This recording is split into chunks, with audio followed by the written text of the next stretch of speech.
কবরের হাসি।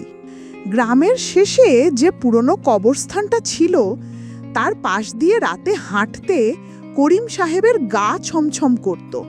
চারপাশটা ছিল অদ্ভুত রকমের শান্ত, শুধু ঝিঝি পোকার একটানা ডাক আর পাতার মর্মর শব্দ।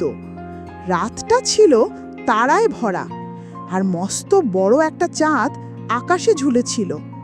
হঠাৎ তার পানে এলো খিলখিল হাসির শব্দ, ঠিক যেন একদল ছোট ছোট ছেলে মেয়ে একসাথে খেলছে আর হাসছে। করিম সাহেব অবাক হয়ে দাঁড়ালেন। এত রাতে এখানে কারা খেলবে? তিনি ভালো করে চারপাশে তাকালেন, কিন্তু কাউকেই দেখতে পেলেন না। হাসির শব্দটা যেন আরো কাছে চলে এলো।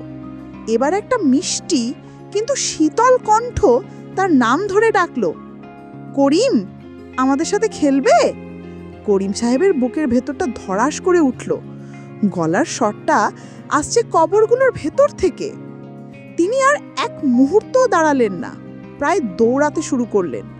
কিন্তু যতই তিনি জোরে পা চালাচ্ছেন, হাসির শব্দটা ততই তাকে তাড়া করছে।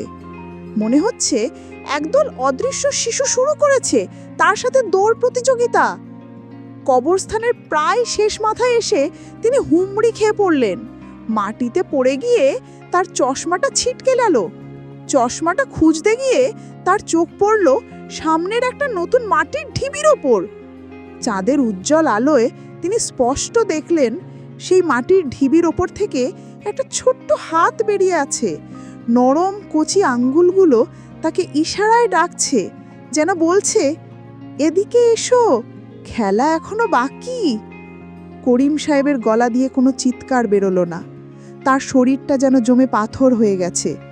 তিনি দেখলেন শুধু একটা নয়, আশেপাশের আরও কয়েকটা কবর থেকে একই রকম ছোট ছোট হাত মাটি ফুঁড়ে বেরিয়ে আসছে। সেই হাতগুলো আর হাসির শব্দ মিলেমিশে একাকার হয়ে গেল।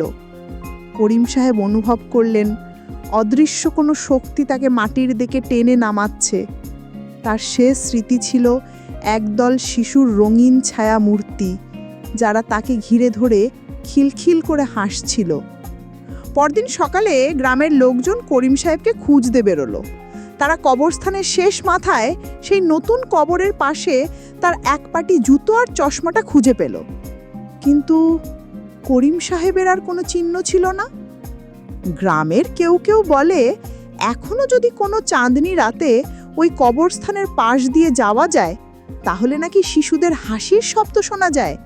আর সেই হাসির সাথে মাঝে মাঝে একজন বড় মানুষের ক্ষীণ কণ্ঠও নাকি শোনা যায়, যিনি ছেলার সাথী খুঁজছেন।